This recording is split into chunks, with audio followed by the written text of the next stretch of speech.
Assalamualaikum warahmatullahi wabarakatuh.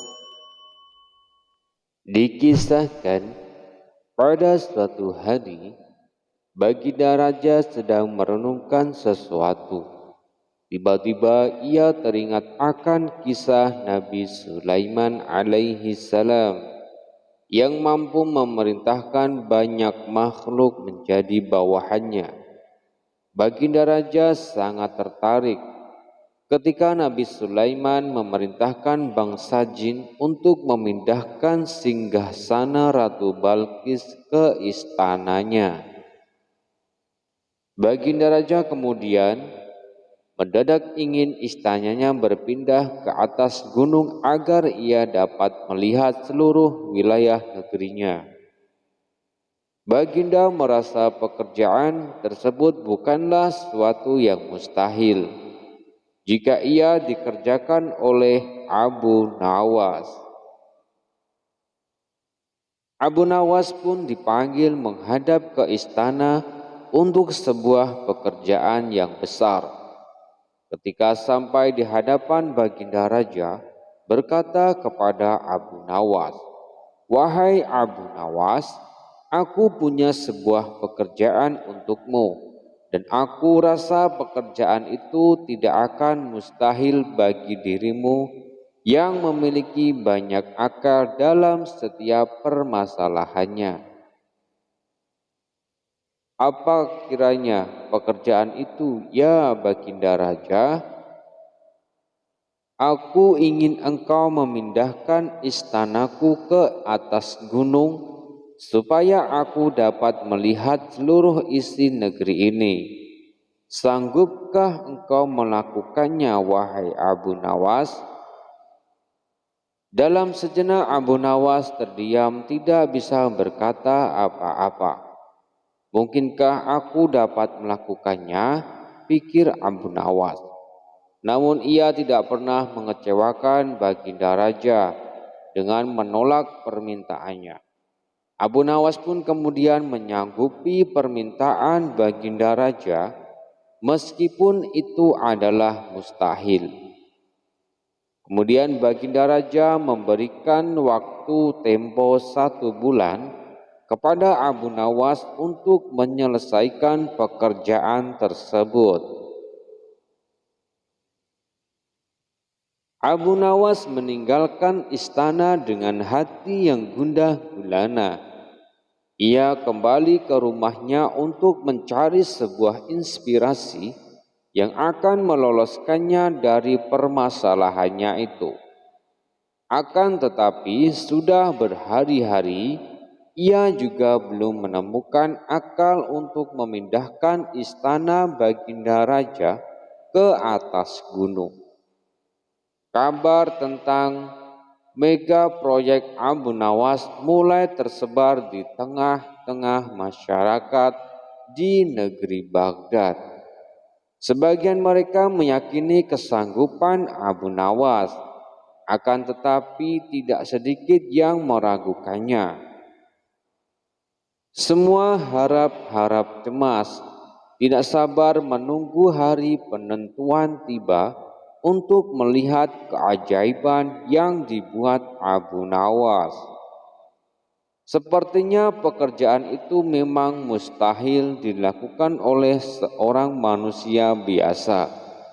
Tidak mungkin memindahkan istana sebesar itu hanya dengan menggunakan akal pikiran saja. Tanpa ada bantuan lain, Abu Nawas sudah 8 hari dan masih memeras otaknya untuk menemukan cara memuluskan perintah Baginda Raja. Tibalah pada hari ke-9, akhirnya Abu Nawas menemukan sebuah solusi yang akan membebaskan dia dari jeratan hukum dari sang Baginda Raja. Abu Nawas segera bergegas menuju istana dan menemui Baginda Raja untuk membicarakan mega proyeknya tersebut. Baginda Raja menyambut kedatangan Abu Nawas dengan penuh senyuman. Abu Nawas pun kemudian berkata kepada Baginda Raja, "Ampun Baginda Raja, kedatangan hamba kemari untuk mengajukan usul guna kelancaran pekerjaan hamba." "Usul apa yang hendak engkau ajukan?" tanya Baginda Raja. "Kurang 20 hari lagi kita akan melaksanakan hari raya kurban. Hamba berencana akan memindahkan istana Baginda ini tepat pada hari raya kurban." "Baiklah, aku terima usulmu itu," kata Baginda Raja. "Yang mulia, ada satu lagi permintaan hamba," tambah dari Abu Nawas. "Apa itu? Sebutkan," tanya Baginda Raja. "Hamba ingin di hari raya kurban nanti, Baginda sudi kiranya dapat menyembelih 10 ekor sapi gemuk untuk diberikan kepada fakir miskin." Baginda Raja pun menyetujuinya. Abu Nawas kemudian meninggalkan istana dengan wajah yang penuh riang. Pikiran pun tenang, ia tidak lagi harus memeras otak untuk berpikir mencari solusi. Kini ia hanya menghabiskan waktunya dan menunggu hari raya Idul Adha tiba. Hari raya kurban telah tiba. Rakyat berbondong-bondong menuju lapangan dan melaksanakan sholat Idul Adha. Setelah sholat selesai dilaksanakan, tibalah saatnya menyembelih sapi untuk kurban. Kemudian memasak dan membaginya kepada fakir miskin. Sholat dan kurban telah selesai dilaksanakan. Kini tinggallah giliran Abu Nawas untuk menyelesaikan tugasnya seperti yang dijanjikannya. Abu Nawas berjalan menuju istana dan rakyat berbondong-bondong mengikutinya untuk menyaksikan keajaiban yang luar biasa yang akan dibuat Abu Nawas. Sesampainya di luar istana, Baginda Raja memang sedang menunggu menyelesaikan hasil kerjanya yang memindahkan istana Baginda Raja ke atas gunung. Abu Nawas kemudian bertanya kepada Baginda Raja, "Ampun Baginda Raja, apakah di dalam istana masih ada orang?" tanya Abu Nawas. "Tidak ada, Abu Nawas." Abu Nawas berjalan beberapa langkah ke depan mendekati istana. Ia kemudian berdiri mematung di sana, seraya terus memperhatikan istana.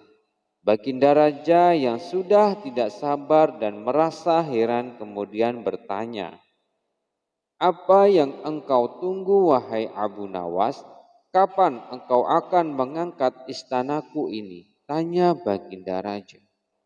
"Ampun Baginda Raja, hamba dari tadi memang sudah siap mengangkat dan memindahkan istana Baginda Raja ke atas gunung." "Lantas apa yang engkau tunggu?" tanya Baginda Raja yang semakin tidak sabar. "Hamba menunggu istana Baginda Raja diangkat oleh seluruh rakyat yang hadir dan meletakkan di atas pundak hamba. Setelah itu barulah hamba dapat memindahkan istana Baginda ke atas gunung, seperti perintah Baginda Raja kepada hamba." Setelah mendengar jawaban Abu Nawas, Baginda Raja tidak dapat berkata apa-apa selain diam dan mengagumi kepandaian Abu Nawas keluar dari setiap masalah yang dihadapinya. Pada suatu hari, datanglah 3 orang dari desa menghadap Baginda Raja. Mereka datang untuk mencari pembenaran pada masalah yang mereka hadapi bersama. Begitu sampai di istana, mereka langsung menghadap Baginda Raja yang ketika itu sedang bersama pembesar-pembesar kerajaan. Salah satu dari mereka berkata, "Ampun beribu ampun tuanku, kedatangan kami ke sini tidak lain hanyalah untuk meminta penyelesaian tentang persoalan yang sedang melilit kami bertiga." Kata salah seorang dari mereka yang bernama Ahmad, "Baiklah, ceritakan apa persoalan kalian." "Begini Baginda Raja, saya Ahmad mempunyai 2 ekor kambing betina, kemudian Zulfikar mempunyai seekor kambing jantan, sedangkan Zubair tidak mempunyai kambing. Karena itulah Zubair yang setiap hari harus bekerja menggembala kambing kami. Apabila ketiga kambing itu beranak pinak, maka pembagian keuntungannya juga telah kami sepakati, yakni saya mendapat separuh dari jumlah kambing, Zulfikar memperoleh sepertiga dari jumlah kambing, sedangkan Zubair yang menggembala dan merawat yang mendapat bagian 1/8-nya. Lantas apakah kambing itu sekarang telah beranak pinak?" tanya Baginda Raja. "Benar tuanku Baginda Raja, ketika kambing itu sekarang sudah berjumlah menjadi 23 ekor, karena itu kami sekarang ingin membaginya sesuai dengan kesepakatan kami dulu. Tapi ternyata kami kesulitan untuk membaginya. Karena itulah kami kesini ingin memohon pertolongan Baginda Raja." Membagi 23 ekor kambing sesuai perjanjian tentu tidaklah mudah. Bayangkan bila Ahmad memperoleh pembagian separuh dari kambing-kambing itu, maka Ahmad sebenarnya mendapat bagian 11 ekor lebih setengah kambing. Sedangkan Zulfikar memperoleh pembagian sepertiga, seharusnya mendapatkan 7 ekor lebih 2/3 kambing. Sementara Zubair mendapatkan 1/8, yang berarti 2 ekor kambing lebih 7/8 kambing. Baginda Raja tampaknya berusaha berpikir keras untuk memecahkan persoalan tersebut. Bahkan para pejabat yang hadir di tempat tersebut juga tidak sanggup memecahkan permasalahan tersebut. Karena orang yang hadir di tempat tersebut tidak ada yang bisa memecahkan masalah itu. Pada akhirnya Baginda Raja terpikir untuk mengundang Abu Nawas. Dengan kecerdasannya menyelesaikan banyak persoalan. Kemudian atas perintah Baginda Raja, sampailah Abu Nawas di istana. Baginda kemudian memerintahkan Ahmad untuk menceritakan semua persoalan rumit yang mereka hadapi kepada Abu Nawas. "Wah, itu masalah kecil Baginda Raja. Insya Allah saya bisa membantu mencarikan jalan keluarnya," kata Abu Nawas. "Tolong bawakan kambing itu masuk semuanya." Setelah ke-23 ekor kambing tersebut dituntun masuk istana, Abu Nawas lalu menghitung kembali jumlah kambing tersebut. Sesudah kambing itu dihitung dan benar-benar jumlahnya 23 ekor. Abu Nawas mulai berpikir keras mencari solusi dari masalah yang cukup rumit tersebut. Tidak lama kemudian Abu Nawas kembali berkata, "Izinkan saya meminjam kambing Baginda Raja seekor saja. Nah, sekarang saatnya saya akan membagi kambing tersebut sesuai dengan porsi kalian saat perjanjian," kata Abu Nawas setelah menambahkan seekor kambing milik Baginda Raja. Ahmad yang berhak memperoleh separuh kambing, maka boleh mengambil 12 ekor. Sedangkan engkau Zulfikar yang memperoleh bagian sepertiganya, maka boleh mengambil 8 ekor. Yang terakhir Zubair yang memperoleh bagian 1/8-nya, maka engkau berhak mengambil bagian 3 ekor kambing. Sisa 1 karena saya tadi meminjam 1 ekor kambing milik Baginda Raja, maka ini saya kembalikan kembali ke Baginda Raja. Masing-masing telah mendapatkan bagiannya. Semua merasa puas atas bantuan Abu Nawas.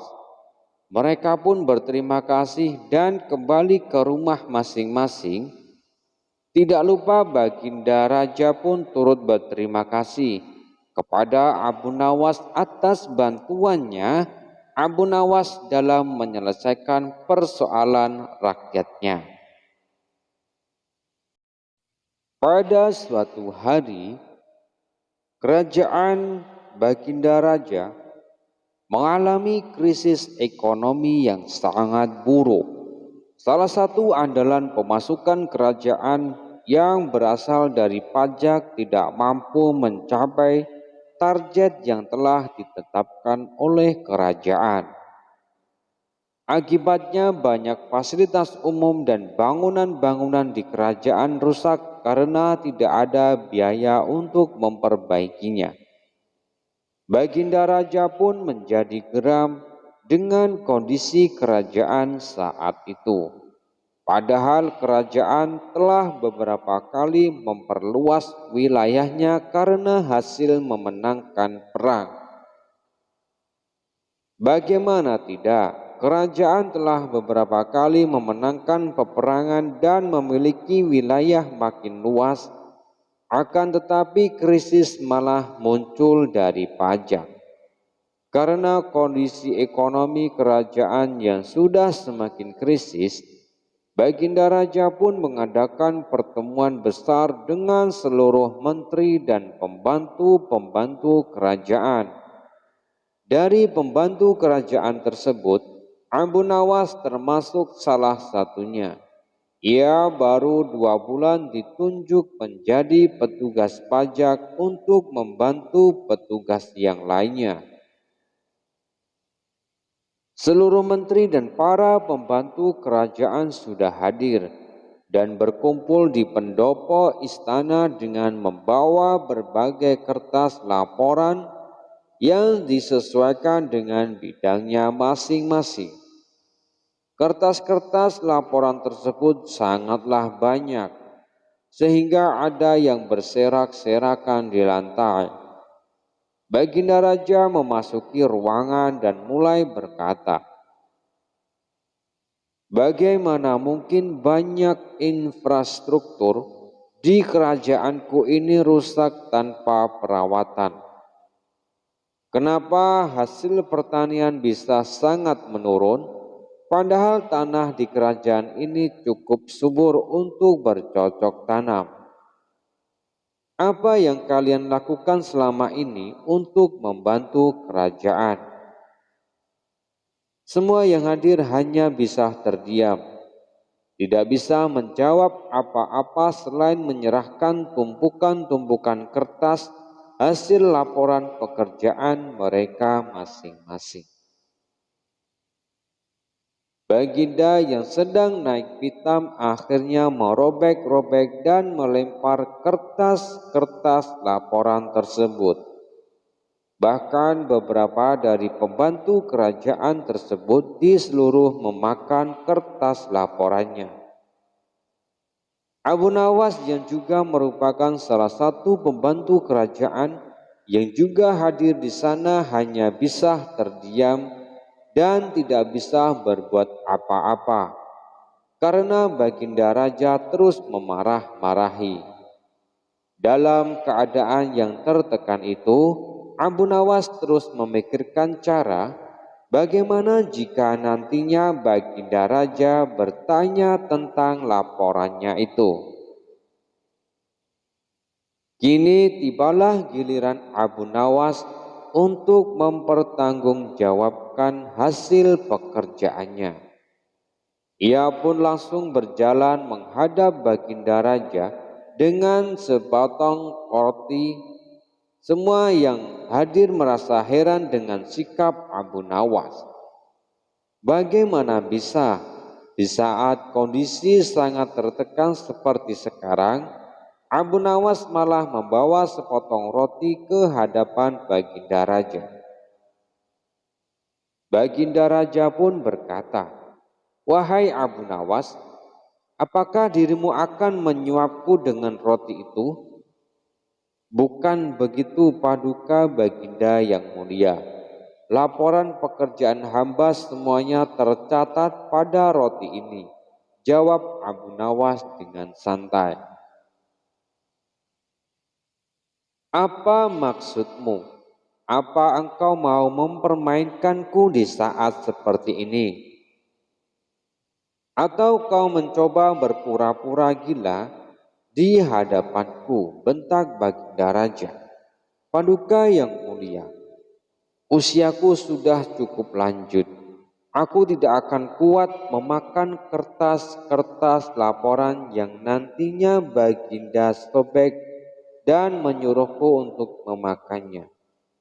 Jadi hamba memindahkan semua laporan itu pada sepotong roti ini," jawab Abu Nawas.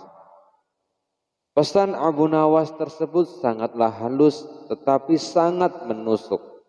Baginda pun tersadar jika ia harus lebih bijaksana memimpin kerajaannya, juga bijaksana bersikap terhadap bawahannya. Semua orang pun diminta untuk pergi dan pertemuan dilanjutkan esok harinya dengan kepala dingin dan tanpa tekanan. Dengan itu, puncak masalah pun lebih mudah ditemukan, begitu juga penyelesaiannya. Pada suatu hari, si Fulan yang diam-diam membenci dan menaruh dendam pada Abu Nawas datang menghadap pada Baginda Raja. Ia pun menceritakan maksud kedatangannya menghadap Baginda Raja. "Ampun yang mulia, hamba ingin melaporkan perbuatan buruk salah satu orang kepercayaan Anda," kata si Fulan. "Siapakah dia dan apa yang telah ia perbuat kepadamu?" "Dia adalah orang kepercayaan Paduka, yaitu Abu Nawas. Dia telah melakukan perbuatan keji, yaitu mencuri kalung emas milik hamba." Raja pun terperanjat, kemudian meminta si Fulan menceritakan kronologis kejadiannya. "Begini yang mulia, sepertinya Abu Nawas sudah lama mengincar kalung emas hamba.